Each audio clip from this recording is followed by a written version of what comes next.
Assalamualaikum warahmatullahi wabarakatuh. Perkenalkan, nama saya Mulia Puspa Pertiwi dari kelas 11 KBC. Di sini saya akan menjelaskan pengertian elemen gerak tari. Seperti yang sudah kita bahas sebelumnya, elemen gerak tari itu ada 3, yaitu ruang, waktu, dan tenaga. Elemen gerak tari adalah berbagai unsur atau satuan terkecil yang membangun gerak tari. Elemen dasar tari sebetulnya sederhana gerak saja, namun seperti yang telah dipaparkan sebelumnya, di dalam gerak akan selalu mencakup ruang, waktu, dan tenaga. Berikut adalah penjelasan dari masing-masing elemen gerak tari. Ada ruang.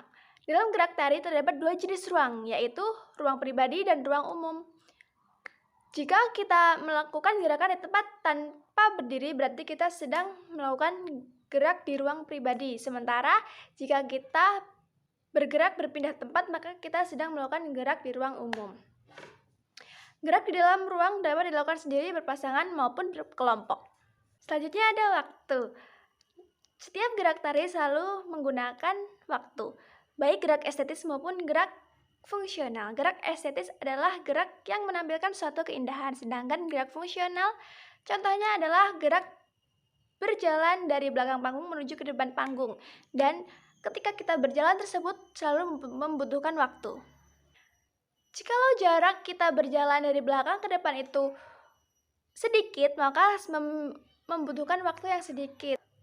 Perbedaan cepat atau lambat dalam gerak tari sangat berhubungan dengan tempo. Tempo adalah cepat atau lambat gerak yang dilakukan. Fungsi tempo pada gerak tari adalah untuk memberikan kesan dinamis sehingga tarian enak untuk dinikmati. Selanjutnya ada tenaga. Seperti yang kita bahas sebelumnya, tenaga dalam gerak tari itu ada 3, yaitu intensitas, aksen atau tekanan, dan kualitas. Intensitas adalah yang berkaitan dengan kuantitas tenaga dalam tarian yang menghasilkan tingkat ketegangan gerak. Aksen atau tekanan muncul ketika gerakan dilakukan secara tiba-tiba dan kontras.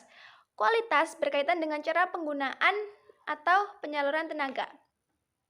Jika tenaga yang kita lakukan memiliki intensitas tinggi, tentu saja memerlukan tenaga yang kuat dan disebut gerak tari bertenaga kuat.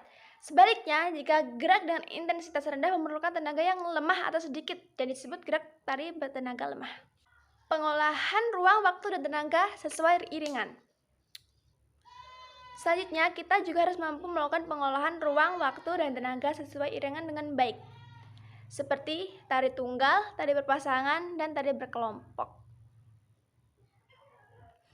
Pengolahan pola lantai pada setiap bentuk penyajian tari tentu akan berbeda. Tari tunggal pengolahan pola dilakukan secara individu. Pada tari berpasangan pengolahan lantai dilakukan berdua, dan pada tari kelompok dilakukan secara bersama-sama.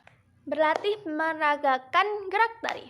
Ruang, waktu, dan tenaga pada gerak tari merupakan suatu kesatuan utuh, sehingga jika seseorang melakukan gerak tari berarti ia telah membentuk ruang, waktu, dan tenaga. Seorang penari harus mampu mengolah ruang, waktu, dan tenaga sehingga gerak yang dilakukan tampak dinamis. Karakteristik gerak di dalam ruang, waktu, dan tenaga. Pengolahan ruang, waktu, dan tenaga pada gerak tari berkaitan dengan beberapa karakteristik tertentu. Karakteristik di dalam ruang, waktu, dan tenaga ada menggunakan tubuh manusia sebagai instrumen dan gerak sebagai mediumnya. Terkait dengan ruang, waktu, dan tenaga, terkait dengan ritme, mempunyai bentuk dan gaya. Alat komunikasi nonverbal mengungkapkan emosi atau perasaan dan pikiran manusia. Terkait dengan budaya, etika seseorang melakukan gerak. Ketujuh hal tersebut muncul secara bersamaan. Hal ini pula yang menunjukkan pentingnya mengolah gerak tari yang mampu menjadi bahasa komunikasi nonverbal sehingga memiliki makna dan menyampaikan pesan tertentu pada saat diragakan.